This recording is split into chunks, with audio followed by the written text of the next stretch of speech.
அனைவருக்கும் வணக்கம். அரசியல் களம் 2026 ரொம்ப சூடு பிடிச்சு போயிட்டு இருக்கிற இந்த காலகட்டத்தில் எனக்கு ஒரு கேள்வி.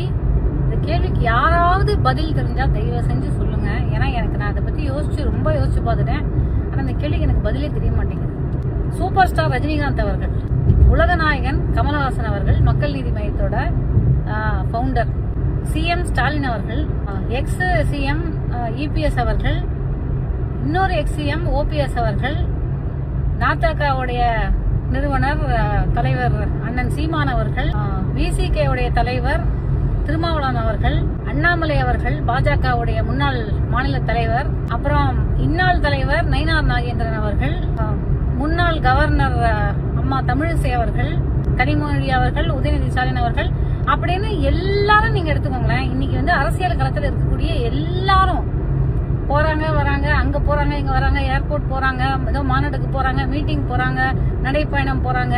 போற இடத்துல எல்லாம் நின்று பத்திரிகையாளர் அவங்கள கேள்வி கேட்கறாங்க, பத்திரிகையாளருக்கு பதில் சொல்றாங்க. இத்தனைக்கும் சூப்பர் ஸ்டார் அவர்கள் போன்ற மக்களுக்கு எல்லாம் அவங்க அரசியலே இல்ல, ஆனாலும் அவர்கிட்ட மைக்க நீட்டுறாங்க, அவங்களும் பதில் சொல்றாங்க. ஒரே ஒரு நபரை இந்த மாதிரி நீங்க பார்க்கவே முடியாது. அந்த நபர் யார் அப்படின்னு உங்க எல்லாருக்குமே தெரியும். விஜய் அவர்கள் எங்கேயாவது ஒரு இடத்துல அவரு தான் போயிட்டு வராரு, பல இடங்களுக்கு போறாரு வராரு. இந்த மீடியா எங்கெல்லாமோ, அதாவது ஒரு சாவு வீட்டுல போய் சடலத்துடைய முகத்துல கூட கேமரா வச்சு அதெல்லாம் அப்படின்னு ஷனாய் மியூசிக் போட்டு பண்ண முடியுது. உங்களால இவரை பிடிக்கவே முடியலையா எங்கேயுமே? எனக்கு பெரிய டவுட்டா, பெரிய ஆச்சரியமா இருக்குது. எல்லாரையும் பிடிச்சிடுறீங்க, ஊடுருவி போய் அது ஒரு வீட்டுக்கு மேல நின்று அந்த கூரையில ஏறி எங்கெல்லாமோ லைவா கவரேஜ் எல்லாம் பண்றீங்க. வார் ஜோனுக்கு ஈரானுக்குள்ள போயிருக்காங்க ஒரு மீடியா பர்சனாலிட்டி. ஈரான்ல போய் காசால போய் இன்னைக்கு லைவ் கவரேஜ் பண்ணிட்டு இருக்காங்க. உங்களால இவரை எங்கேயுமே பிடிக்க முடியல. ஒரு கேள்வி, ஒரு தடவை பிரஸ் இந்த மாதிரி நிக்க வச்சு நீங்க கேட்டிருக்கீங்களா அப்படிங்கறது எனக்கு எப்படி பெரிய ஆச்சரியமா இருக்கு. எப்படி அவர் தப்பிக்கிறாரு?